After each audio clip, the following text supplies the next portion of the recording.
कोई दिक्कत नहीं है। दूसरे हंसेंगे तो नहीं, आपके झुकने से कोई दूसरा नहीं हंसेगा। आपके घर वाले और आपका सम्मान करेंगे कि भैया के अंदर ये दिमाग आया कि झुक के अपने रिश्ते को बचा लिए और अपने बच्चों की परवरिश को आगे बढ़ा लिए। और आज देखिए 10 सालों बाद देखिए कहाँ पहुँच गए। और जो बिछड़ जाते हैं, दारू महुआ में विलीन हो जाते हैं, यही कहीं स्मैक खा के पी के पड़े रहते हैं, कहीं खेत में मर के चले जाते हैं, कोई उनका रोने धोने वाला नहीं होता। जिसका परिवार है वही सब कुछ है। और मैं औरतों से एक बात कहना चाहता हूँ, कुछ बुरी लगेगी, मैं कड़वा ज़्यादा बोलता हूँ, मीठा कम बोलता हूँ। आपको कह दूँ, ये बाल्टी का, ये मेड़ का, ये लोटिया का, ये चम्मच का झगड़ा करना बंद कर दो। क्योंकि तुम्हारे ऊपर जब दिक्कत पड़ेगी, जिनको तुम देवरानी जेठानी सास कहती हो, वही तुम्हारे लिए आएंगे। दूसरा आंसू पोंछने आएगा तो तुमसे सौदा करेगा। इस बात को याद रखना इस बात को। क्योंकि समाज तभी एक हो सकता है जब परिवार एक हो। जब परिवार ही नहीं एक होगा तो समाज कैसे एक होगा। भाई भाई लाठी लेके खड़ा है एक दूसरे के लिए। पहले कहा जाता था, हमारे दादा लठैत, काली दिन नाम है, लठैत थे।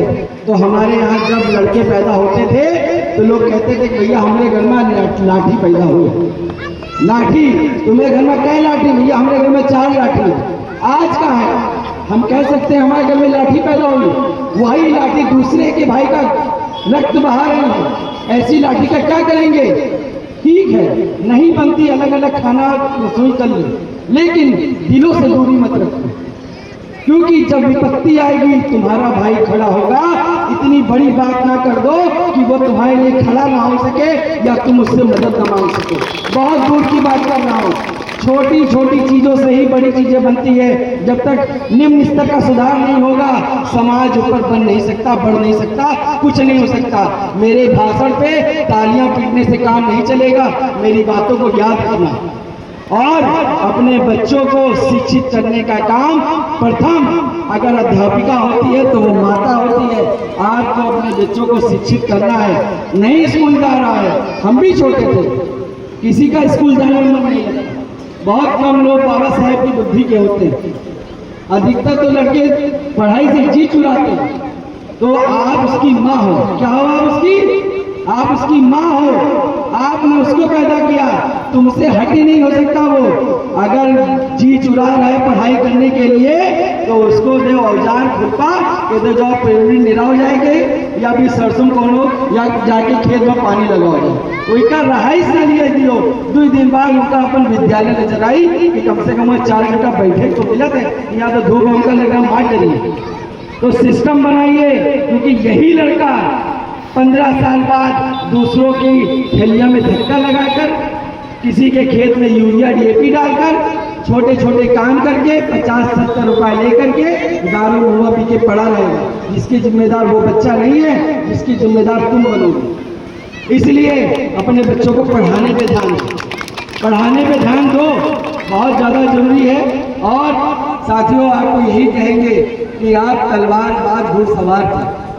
मैं समझता हूँ कि आज हमारे समाज की आर्थिक स्थिति ठीक नहीं है, लेकिन हर व्यक्ति चाहे वो सरकारी नौकरी में हो या प्राइवेट हो, वो नौकर कहा जाता है। क्यों भाई? कहते नहीं भैया हमारा नौकर नौकरी लग गए। नौकरी का मतलब क्या है? नौकर जो नौकरी करता है उसे नौकरी कहते हैं। तो भाई हर व्यक्ति अपनी जीविका पार्जन, अपने बच्चों को अच्छे कपड़े पहनाने के लिए काम करता है। किसी के खेत में काम करने की वजह से आप नीच शूद्र दलित नहीं होंगे।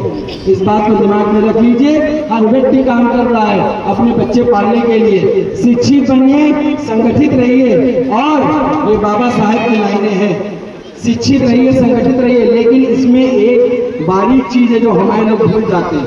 आप शिक्षित तो बन गए, हमने भी देखा हमारे गांव में लोग शिक्षित बन गए, लखनऊ में जाके मकान बना लिए, गांव से कोई मतलब नहीं। लेकिन जब गांव में कोई घटना हो तो उसके प्रति संवेदनशील हो जाइए। जब शिक्षा और संगठन के बीच में संवेदनशीलता आएगी तभी हम एक होंगे। हम शिक्षित हो गए, आगे बढ़ गए। गांव के लोग जो अभी भी शिक्षा नहीं प्राप्त कर पा रहे, हम उनके लिए क्या करें? अगर मैं पढ़ लिख गया हूँ, मेरे अगर ये कार्यकर्ता पढ़ लिख गए हैं, इंटर कर लिए, तो इनका पहला उद्देश्य होना चाहिए संगठन ज्वाइन करो मत ज्वाइन करो, कोई बात नहीं, एक छोटी पाठशाला अपने गांव में चलाओ।